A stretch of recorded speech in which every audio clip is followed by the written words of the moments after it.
Hello friends, நாம இப்போ PCOS பற்றின அவேர்னஸ் சீரீஸ் பார்த்துட்ருக்கோம். இப்போ நாம் என்ன பார்க்க போகிறோன்னா, பிசிஓஎஸ் நீங்களே உங்கள் வீட்டில் இருந்தபடியே சரி பண்ணிக்க முடியுமா? அதுக்கு என்ன பண்ணணும்? நெக்ஸ்ட்டு பிசிஓஎஸ் இருந்தாலே எல்லா டாக்டர்ஸும் யூனிவர்சலாக வெயிட்டை குறைங்க வெயிட்டை குறைங்கன்னு சொல்கிறாங்களே, அது ஏன் அப்படி சொல்கிறாங்க? அப்படி அதனாலே வெயிட்டை குறைச்சா ஏதாவது ஒரு பிரயோஜனம் இருக்குமா? அதை விட ரொம்ப பெரிய விஷயம் எப்படி வெயிட்டை குறைக்கிறது? அதுதானே இருக்கிறதுலே ரொம்ப கஷ்டமானது. அதெல்லாம் எப்படி பண்ணுறது அப்படிங்கிறது தான் நாம் இந்த வீடியோவில் பார்க்க போகிறோம்.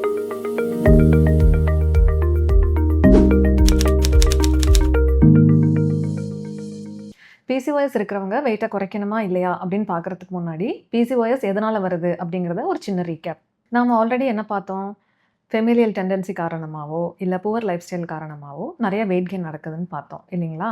நெக்ஸ்ட்டு ஒரு விஷயம் நம்ம நல்லா புரிஞ்சுக்கணும். ஒரு பர்டிகுலர் வயசுக்கு அப்புறம் எந்த எஃபர்ட்டுமே போடாமல் வெயிட் கெயின் ஆகுதுனாலே அது ஃபேட் மட்டும்தான் வெயிட்டில் இன்க்ரீஸ் ஆகுதுன்னு அர்த்தம்.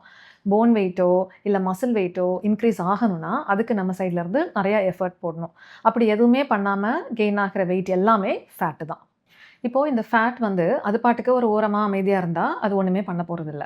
But it is a very dangerous fellow. அது அந்த மாதிரி இருக்காது. நிறைய டாக்ஸிக் கெமிக்கல்ஸ் அண்ட் மேல் ஹார்மோன்ஸை ஃபீமேல் பாடியில் நிறைய ப்ரொடியூஸ் பண்ணிடும். அண்ட் இதுதான் இந்த பிசிஓஎஸ்க்கு முக்கிய காரணமே. நல்லா கவனித்து பார்த்துருந்தீங்கன்னா உங்களுக்கே தெரியும். நான் ஆரம்பத்திலிருந்தே இந்த ஃபேட்டு தான் கல்ப்ரேட், இந்த ஃபேட்டு தான் வில்லன், இதுதான் நிறைய அட்ராசிட்டி பண்ணிகிட்ருக்கு அப்படின்னு சொல்லிகிட்டே இருக்கேன். நான் ஏன் இதை திரும்ப திரும்ப சொல்கிறேன்னா, இப்போ நான் அந்த வெயிட்டை குறைங்க ஃபேட்டை குறைங்க அப்படின்னு சொன்னால் தான் நீங்கள் அதுக்கான எஃபர்ட் எதையாவது எடுப்பீங்க. இல்லாட்டினா நீங்கள் என்ன பண்ணுவீங்க? இது யார் இந்த அம்மா வெயிட்டை குறைக்க சொல்கிறாங்க, ஹெல்தி லைஃப் ஸ்டைல் லீட் பண்ண சொல்கிறாங்க, நம்மளை பார்த்தா என்ன பைத்தியம் மாதிரி தெரியுதா அப்படின்ட்டு போயிட்டே இருப்பீங்க. இந்த பேக்ரவுண்ட் நாலேஜோட நம்ம டாப்பிக்குள்ளே போகலாம். இப்போது நெக்ஸ்ட்டு நம்ம எப்படி வெயிட்டை குறைக்கிறது அப்படின்னு நம்ம பார்க்கணும்.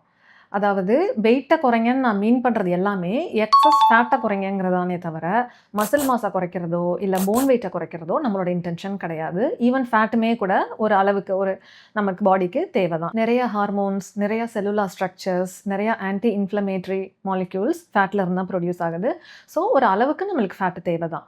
ஃபர்ஸ்ட் அண்ட் ஃபார்மோஸ்ட் ரொம்ப எஃபெக்டிவான அதே சமயம் ஃபாலோ பண்ணுறதுக்கு ரொம்ப ஈஸியான ஒரு வழி என்னென்னா இயர்லி டின்னர். நைட்டு டின்னரை எவ்வளோ சீக்கிரம் முடியுமோ அவ்வளோ சீக்கிரம், அட்லீஸ்ட் 7 மணிக்கு முன்னாடியே சாப்பிட்டுடுங்க. அதுக்கப்புறம் நெக்ஸ்ட் டே மார்னிங் 7 o'clock தான் நீங்கள் உங்கள் கிச்சனை ஓப்பன் பண்ணணும். நடுவில் ஒரு 12 ஹவர்ஸ்க்கு நீங்கள் எதுவுமே சாப்பிடக்கூடாது. தண்ணி மட்டும் எவ்வளோ வேணாலும் குடிச்சிக்கலாம். டாக்டர் சொல்லிட்டாங்க அப்படிங்கிறதுக்காகவே ஒரு விஷயத்தை பிளைண்டாக ஃபாலோ பண்ணக்கூடாது. ஏன்னு கேள்வி கேட்கணும். அது ஏன்னா நம்ம தூங்கும்போது தான் நம்ம பாடியில் நிறைய விஷயங்கள் செல்லுலார் லெவலில் நடந்துகிட்ருக்கோம்.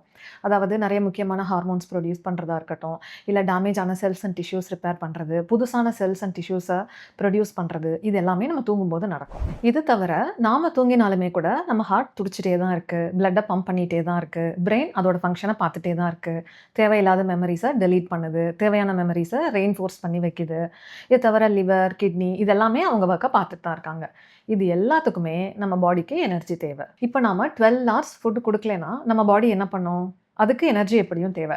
ஓகே, இனிமேல் இது நம்மளுக்கு எதுவும் தராது, நம்ம ஸ்டோரில் இருக்கிற ஃபேட்டை எடுத்து நம்ம எனர்ஜி எடுத்துக்கலாம் அப்படின்ட்டு சேர்த்து வச்சுருக்க ஃபேட் எல்லாத்தையும் மொபிலைஸ் பண்ணி பேர்ன் பண்ணோம். அது மூலியமாக அது எனர்ஜி எடுத்துக்கும். நம்மளுக்கும் என்னாகும்? வெயிட் லாஸ் நடக்கும். இதை தான் இன்டர்மிட்டன்ட் ஃபாஸ்டிங் அப்படின்னு சொல்கிறோம். இந்த ஒரு விஷயத்தை மட்டும் நீங்கள் கரெக்டாக சின்சியராக ஃபாலோ பண்ணிங்கன்னா ஒரு 3 to 4 வீக்ஸ்லேயே உங்களுக்கு நல்ல விசிபிளாக சேஞ்சஸ் தெரிகிற அளவுக்கு நீங்கள் வெயிட் லாஸ் பண்ணிடுவீங்க. அதெல்லாம் கரெக்டாக மேடம். பட் எங்களால் 12 மணி நேரம்லாம் சாப்பிடாமல் இருக்க முடியாதே. நாங்கள் ஸ்ட்ரெஸ் ஆனால் சாப்பிடுவோம், ஹாப்பியாக இருந்தால் சாப்பிடுவோம், போர் அடித்தா சாப்பிடுவோம், எக்ஸாமுக்கு ப்ரிப்பேர் பண்ணுறதுனா சாப்பிடுவோம், ஃப்ரெண்டு கூட இல்லை ஹஸ்பண்ட் கூட சண்டை போட்டு அந்த ஸ்ட்ரெஸ்ஸில் சாப்பிடுவோம். நாங்கள்லாம் என்ன பண்ணுறது அப்படின்னு கேட்டிங்கன்னா, நீங்கள் இந்த இன்டர்மிட்டன்ட் ஃபாஸ்டிங்கை எப்படி ஈஸியாக கமிட்டடாக ஃபாலோ பண்ணலாம் அப்படிங்கிறதுக்கு சில டிப்ஸ் அண்ட் ட்ரிக்ஸ் இருக்குது. நல்லா கவனிச்சுக்கோங்க. டிப்ஸ் அண்ட் ட்ரிக்ஸ் தான், ஷார்ட்கட்ஸ் கிடையாது. அதெல்லாம் என்ன அப்படிங்கிறத நம்ம நெக்ஸ்ட் வீடியோவில் பார்க்கலாம்.